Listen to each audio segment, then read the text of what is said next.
3 months ago, I was packing boxes in the dead of night, knowing I was about to lose the only home my son had ever known. It was supposed to be a peaceful, almost boring Saturday evening, the kind where the main event is ordering a cheap pizza and watching a bad movie.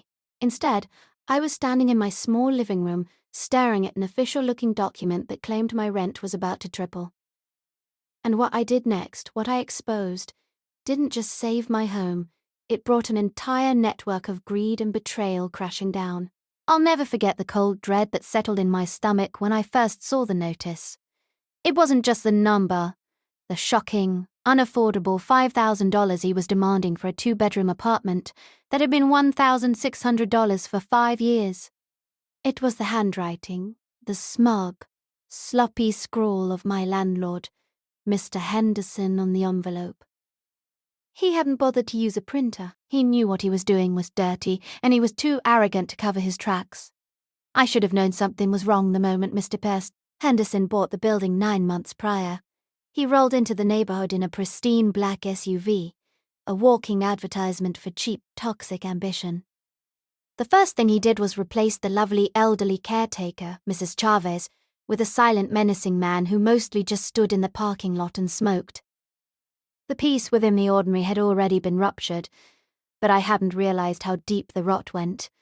My life wasn't complicated. I was a single mother working 2 part-time jobs, one in a bakery, the other as a freelance graphic designer to keep my son, Leo, in a good public school. We loved that apartment. It smelled faintly of cinnamon from my baking, and the morning sun hit Leo's bedroom window just right. The triple-digit rent increase wasn't a financial burden. It was an eviction notice wrapped in a bad joke. I called him immediately. My voice was trembling, but I tried to keep it steady. "Miss Henderson, I received the notice. I think there must be a mistake. The rental ordinance for the city limits annual increases to 3%, not 212%. There was a long, unsettling pause on the other end, punctuated by a chewing sound. "No mistake, Ms. Menick. Ms. Davies," he finally drawled. "The city limits apply to rent-controlled properties. This one isn't. Read the fine print, sweetheart. You're welcome to stay, but the market rate is the market rate. Pay up or pack up." He hung up before I could argue. The sheer arrogance of it left me speechless. I felt the familiar wave of shock and shame. Shame that I might have misread the lease, shame that I might have signed away my security, and overwhelming fear for Leo. I spent the next week in a haze of fear and fury. I scoured my lease, I read every line of the municipal code, and I spoke to every tenant rights organization I could find. Every door slammed shut. The lawyers told me the same thing.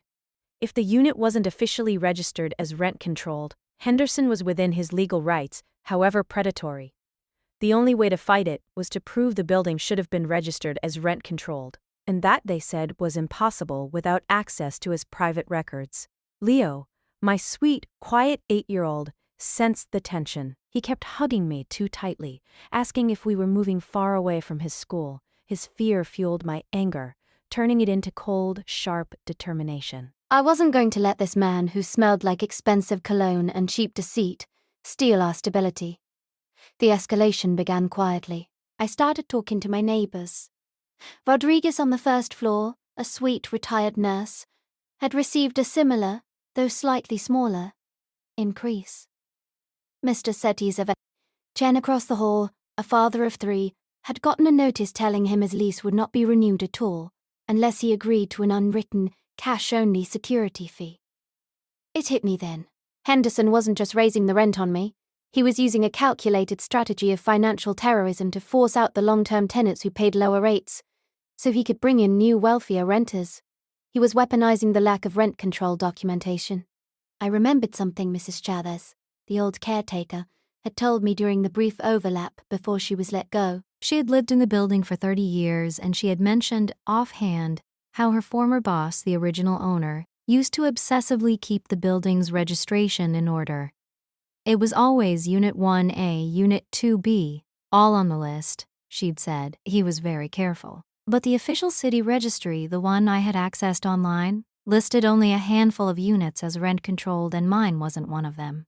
The lawyer's advice echoed in my head. You need his private records. How could I get them?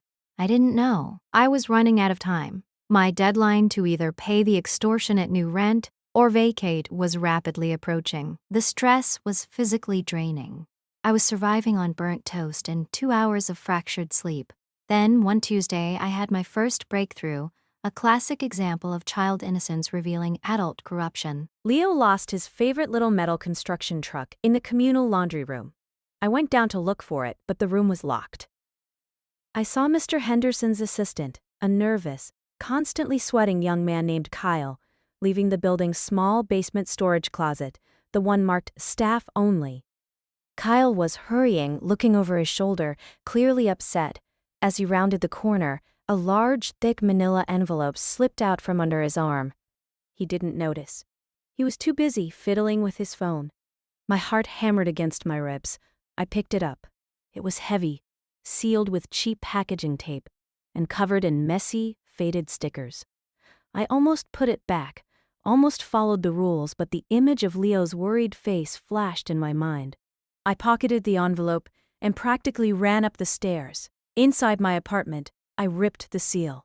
It was not what I expected. Not cash, not a secret ledger, but a stack of documents dated 15 years ago.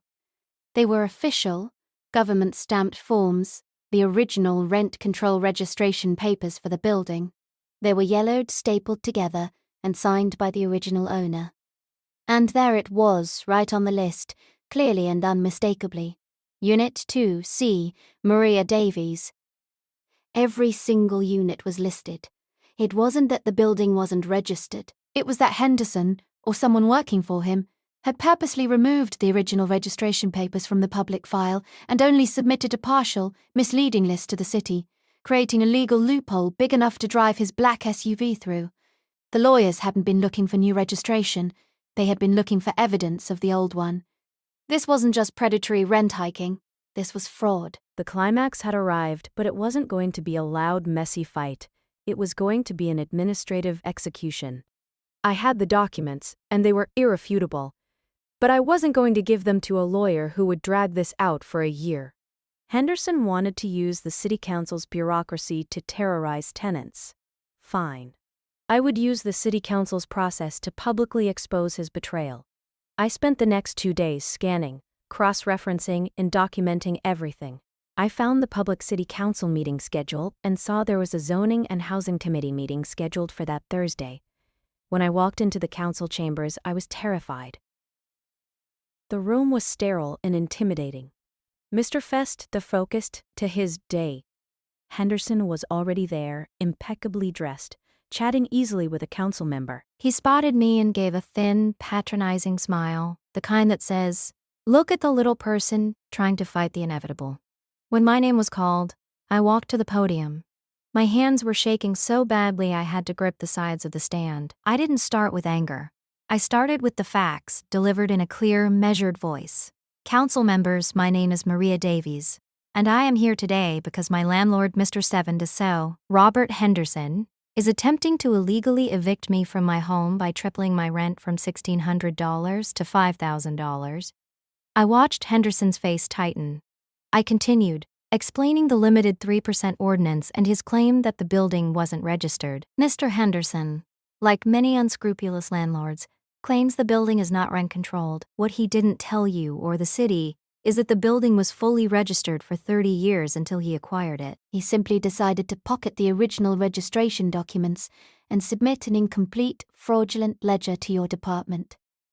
I placed the old yellowed manila envelope on the desk in front of the committee chair. The paper was so old it cracked slightly when I smoothed it out. I have here the original, signed, and city-stamped rent control registration for the building at 419 Maple Street, dated 2008. If you look at line 2, and if you compare this complete document to the partial one in your records, the fraud is undeniable. A collective gasp rippled through the gallery.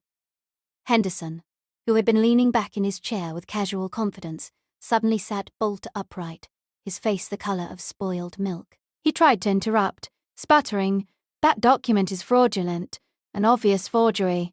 She stole it." The committee chair slammed her gavel down. Mr. Henderson, you will have your turn. Ms. Davies, please continue. I ignored him. This is not just about my home. Mr. Stott about my home. Mr. is a Henderson has been systematically trying to force out every long-term low-income tenant in that building using this exact tactic. He is abusing a loophole he created himself through falsifying public records. I stepped back, exhausted but exhilarated. The committee chair immediately called for a recess, looking grimly at Henderson.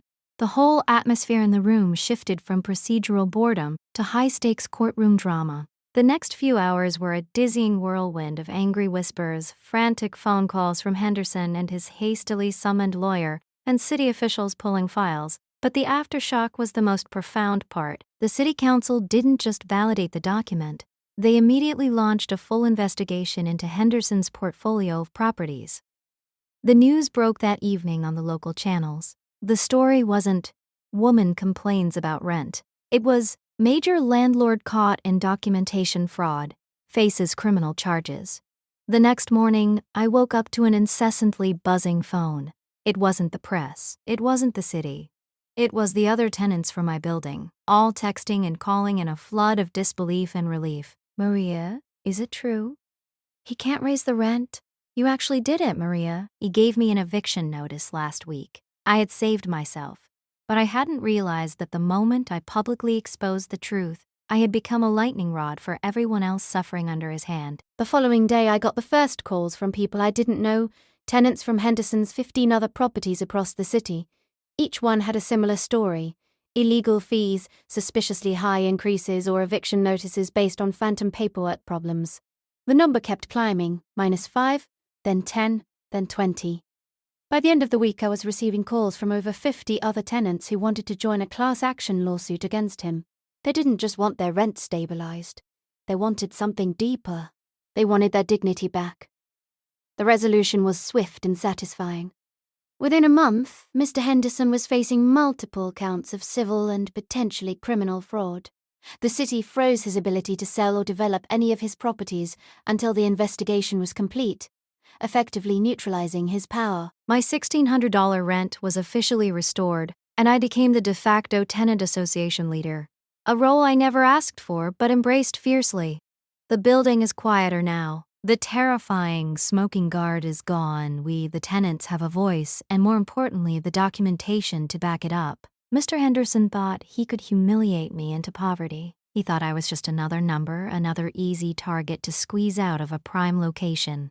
He used a document stolen from a dark, forgotten closet to try and destroy my life. Now he is facing the poetic justice of losing his entire empire because of one yellowed piece of paper, exposed by one frightened mother. And for the first time in a long time, as I watch Leo play in our living room, safe and sound, I sleep knowing I fought the monster and won. Some people profit by breaking the rules. Others find justice by simply revealing the truth.